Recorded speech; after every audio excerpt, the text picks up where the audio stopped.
उत्तिमुदित होता है, प्रसन्न होता है। कत्पो करके, पो पुण्य, पुण्य करके, अच्छा कर्म करके, उभयथा मोती दोनों लोकों में इस कन्या और अगले जन्म में प्रसन्न होता है।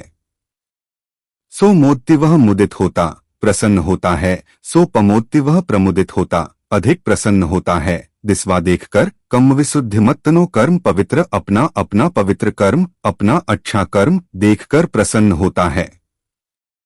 पुण्य कुशल कर्म करने वाला व्यक्ति प्रसन्न रहता है। इस लोक में मोद प्रसन्न से रहता है और मरने के बाद परलोक में भी प्रसन्न रहता है। पुण्य कर्म करने वाला लोक परलोक दोनों जगहों में प्रसन्न होता है। वह अपने पुण्य कर्मों को देखकर प्रसन्न मुदित होता है, अति प्रसन्न होता है।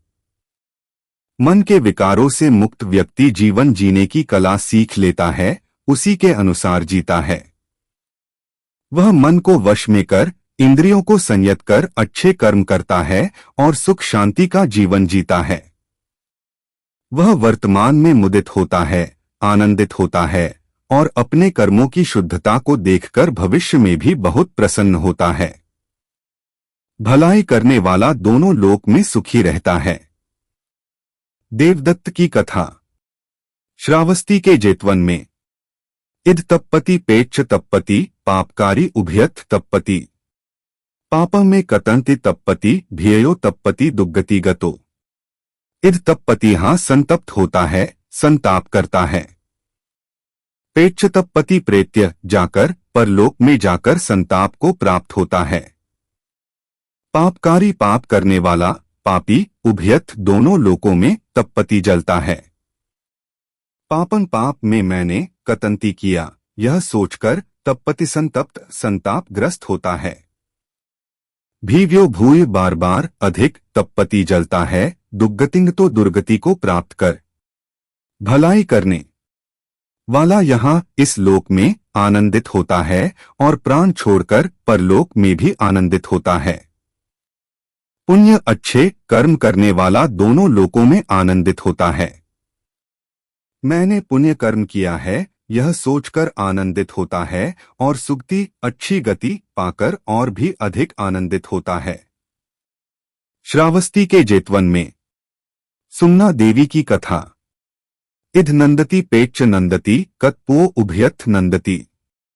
पू में कतंति नंदति, भिख्यो नंदति सुगति गतो। इध नंदति यहाँ प्रसन्न होता है, आनंदित होता है। पुंज पुण्यकर्म में मैंने कतन किया है, ती ऐसा सोचकर उभयथ दोनों लोकों में नंदति आनंदित होता है। भीयो बार बार अधिक सुगतिंगत तो अच्छी गति पाकर। सत्कर्म करने वाला चाहे जहां रहे वहां प्रसन्न रहेगा। सत्कर्म करने वाला चाहे जहां रहे वहां प्रसन्न रहेगा। धन पद प्रतिष्ठा, जमीन जायदाद, परिवार, रूप आदि हमारी सच्ची उपलब्धियां नहीं हैं। आवश्यकता के अनुसार ये सभी जरूरी है, लेकिन राग द्वेष मोलोभ के वशीभूत व्यक्ति इन्हें ही जब सुख समझकर इन्हीं में डूब जाता है तो दुखी रहता है। भौतिक वस्तुओं से सुख शांति नहीं मिल सकती। ये सभी नश्वर है, ये सभी यहीं रह जाते हैं। व्यक्ति के सत्कर्म ही साथ चलते हैं। सत्कर्म ही सुख का आधार है। सत्कर्म करने वाला वर्तमान और भविष्य लोक परलोक दोनों जगह सुखी रहता है। श्रमण भिक्षु धार्मिक कहलाने का हकदार कौन? दो साथी भिक्षुओं की कथा। श्रावस्ती के जेतवन में बहु पीछे संहितन भासमानो, न तक्करो होती नरोपमत्तो। गोपो व गांवो गण्य परेस, न भागवा सामंजस होती। बहुपिभूत सहितन संहिता, शास्त्रों वाणी संग्रह ग्रंथावली भासमानो भाषण या पाठ कर ले, न तक्करोन तत्करो नहीं उसे करता, नरोपमत्तो मनुष्य प्रमादी।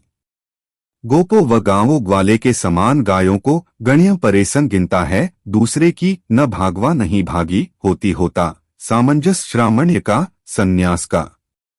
भले ही कोई बहुत ही संहिता धर्मग्रंथ कंठस्थ कर ले, कथावाचन कर ले, लेकिन प्रमादवश उसका आचरण न करें तो वह दूसरों की गायें गिनने वाले ग्वाले के समान है और वह श्रमणत्व का भागी नहीं होता।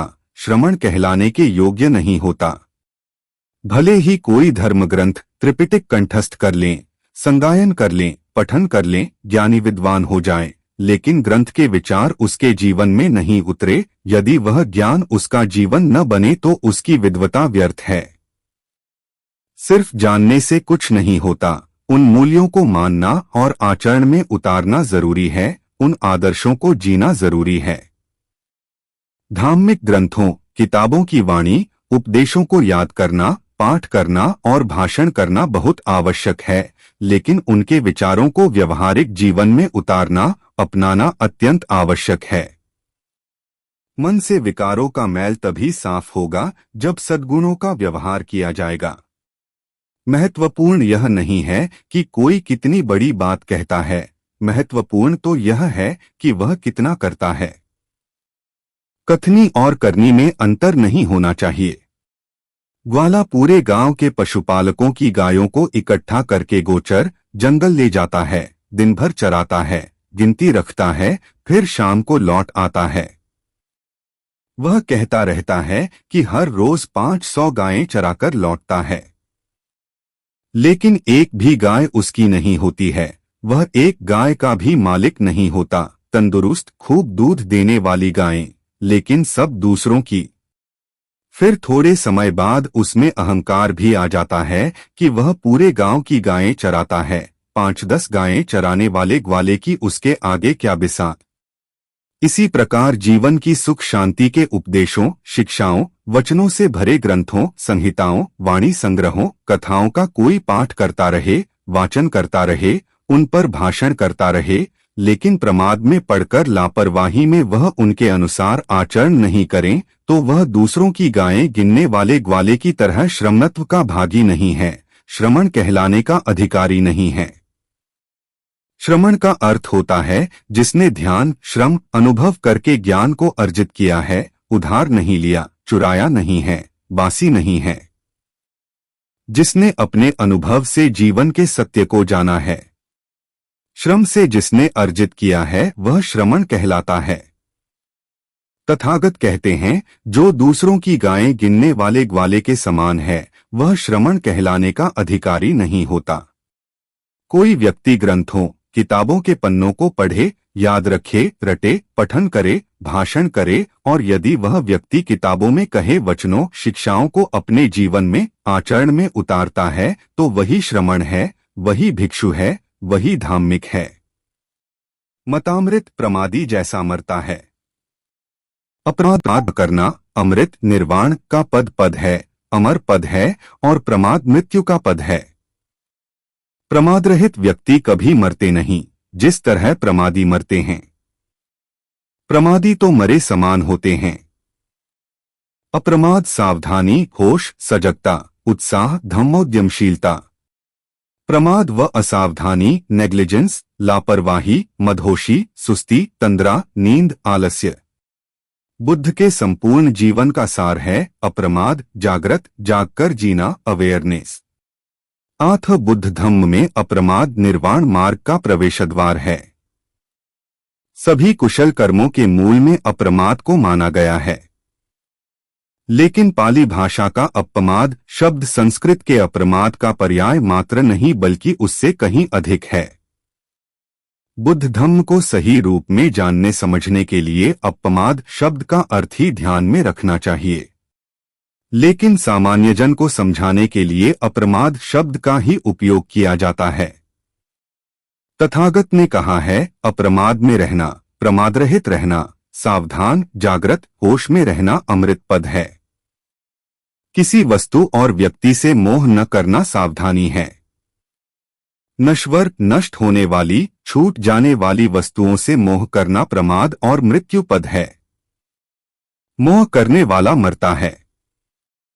अपमाद में रहने वाला अमृत पद पाता है, वह संसार की सच्चाई को जानने वाला होता है। जैसा है उसे वैसा ही देखना, यथाभूत को यथाभूत देखने वाला मृत्यु हो प्राप्त नहीं हो सकता, वह तो निर्वाण को प्राप्त होता है। कोई भी व्यक्ति अप्रमादी कब हो सकता है? जब वह अपमाद की विशेषता को जान लेता है तो वह अति प्रसन्न होकर ज्ञान प्राप्ति में लग जाता है, ध्यान में लग जाता है और निर्वाण को पाता है। उसके अपमाद के गुण से उसमें उत्साह, स्मृति, विवेक, संयम और धम्म के बीज अंकुरित हो जाते हैं। ये ही अपमाद के गुण हैं जिससे वह निर्वाण को प्राप्त होता है। तथागत कहते हैं, प्रमादी जिस तरह मरता है अप्रमादी वैसा नहीं मरता। प्रमादी रो रो कर मरता है क्योंकि उसका मन तो भौतिक वस्तुओं में अटका हुआ है। अप्रमादी व्यक्ति जागृत, सावधान, होश में जीता है। वह धन दौलत, पद प्रतिष्ठा को क्षणभंगुर तथा यहीं छूटने वाली समझकर उनसे आसक्त नहीं रहता है। इसलिए शरीर छूटते समय उसके चित्त में यह भाव नहीं रहता है कि मेरे पीछे कुछ छूट रहा है। वह तृष्णा से मुक्त हो जाता है और संतोष का अमृत पद पाता है, निर्वाण पद प्राप्त करता है। अप्रमादी नहीं मरते, लेकिन प्रमादी तो मरे समान ही हैं। सोए हुए व्यक्ति को क्या जिंदा कहना, मरे हुए ही हैं।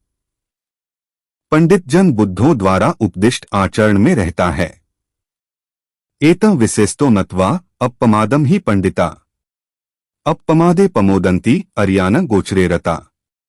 पंडिता पंडित जन, विद्वान, ज्ञानी अपमादम ही अप्रमाद के विषय में, एत इस प्रकार, विशेषतो विशेष रीति से, जत्वा ज्ञातवा जानकर, अहियान अर्यों आर्यों के गोचरे आचरण में, रतारत होकर, लीन होकर, रत लगकर, अपमादे अप्रमाद में, पमोदंती प्रमुदित होते, आनंदित होते हैं।